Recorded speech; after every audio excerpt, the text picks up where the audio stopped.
Des scientifiques du monde entier étudient aujourd'hui les effets des perturbateurs endocriniens. L'un des plus renommés en Europe est Charles Tyler de l'université d'Exeter.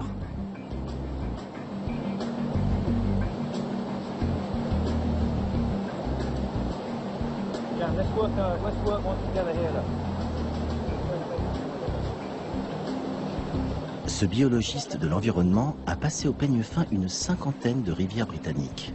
Et il a trouvé presque partout des substances chimiques qui agissent comme des hormones. Il y a environ 20 000 substances chimiques qui sont déversées dans nos ruisseaux et nos rivières. Certaines ne sont pas du tout toxiques, mais d'autres sont nocives pour notre santé. Ces substances sont de nature très variée. On trouve des estrogènes de pilules contraceptives, c'est-à-dire des estrogènes de synthèse, des PCB, des dioxines, mais également toute une série de produits chimiques industriels qu'on utilise dans notre vie quotidienne.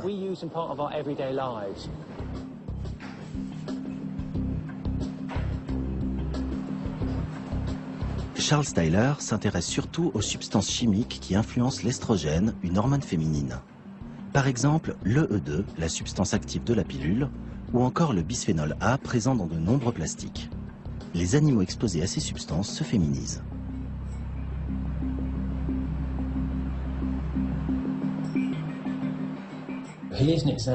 Voici un ovaire de poisson femelle, dont les ovules, à différents stades de développement, se développent normalement. Voici un testicule normal d'un mâle. Son apparence est très différente de celle d'un ovaire. Là, nous avons des cellules spermatiques. Là, du sperme mature. Et voici le testicule d'un poisson intersexué. Son aspect est très différent du précédent. On observe certes des tissus testiculaires normaux, mais aussi des ovules qui se développent dans les testicules.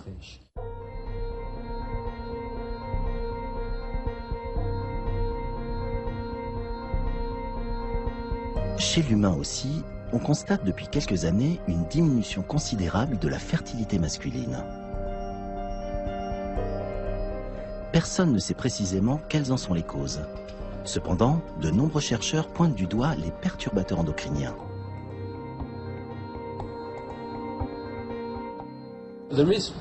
Il est hautement probable qu'ils affectent la santé humaine. Mais les effets délétères d'une substance chimique donnée sont moins évidents à établir sur l'homme que sur les animaux.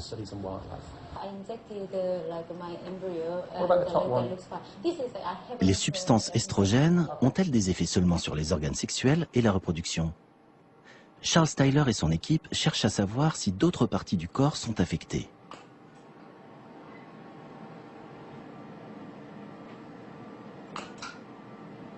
Pour cela, les chercheurs injectent des gènes modifiés dans des embryons de poissons zèbres. Un colorant vert fluorescent permet de visualiser les parties du corps où les substances chimiques à effet estrogénique sont actives. L'examen au microscope n'est pas franchement rassurant.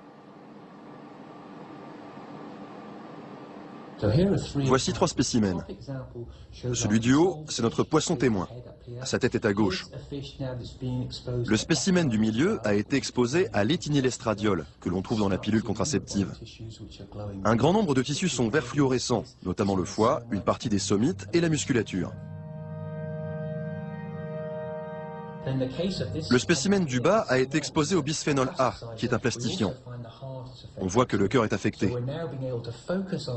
Nous allons donc pouvoir concentrer nos études et essayer de mieux comprendre les effets sanitaires de cette substance sur le cœur.